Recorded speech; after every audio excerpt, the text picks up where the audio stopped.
ધારી તાલુકાના ચલાલા ગાયત્રી સંસ્કાર ધામ ખાતે 284મો કેમ્પનું ભવ્ય આયોજન કરવામાં આવેલ છે, જેમાં આંખને લગતી સારવાર તેમજ દાંતને લગતી સારવાર અને ઓપરેશન માટે રાજકોટ રણછોડદાસ બાપુની હોસ્પિટલ ખાતે દર્દીઓની લઈ જવામાં આવશે, જેમાં તમામ વ્યક્તિઓને રહેવાની, જમવાની તમામ પ્રકારની સુવિધા ગાયત્રી ધામના વડા સંત શ્રી ડોક્ટર રતિદાદા તેમજ હરિબા મહિલા કોલેજ મહેશભાઈ મહેતા તેમજ શીતલબેન મહેતા દ્વારા સમગ્ર કાર્યક્રમનું આયોજન કરવામાં આવેલ છે।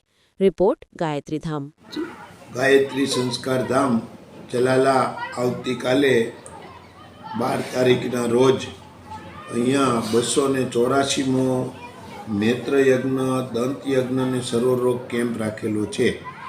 તો આંખના દર્દીઓ જેને મોતિયા ઉતારવાની જરૂરિયાતવાળા હોય એ બધા સવારમાં આવી જાય અને સાથે સાથે એક આધાર કાર્ડની ઝેરોક્ષ લેતા આવે અને બપોરે એમને રાજકોટ રણછોડદાસ બાપુમાં લઈ જવામાં આવશે। ત્યાં મોતિયો ઉતારી અને બીજે દિવસે પરત મૂકી જવામાં આવશે। બધું ફ્રીમાં છે, સાથે સાથે સર્વરોગ પણ ફ્રીમાં રાખવામાં આવેલો છે।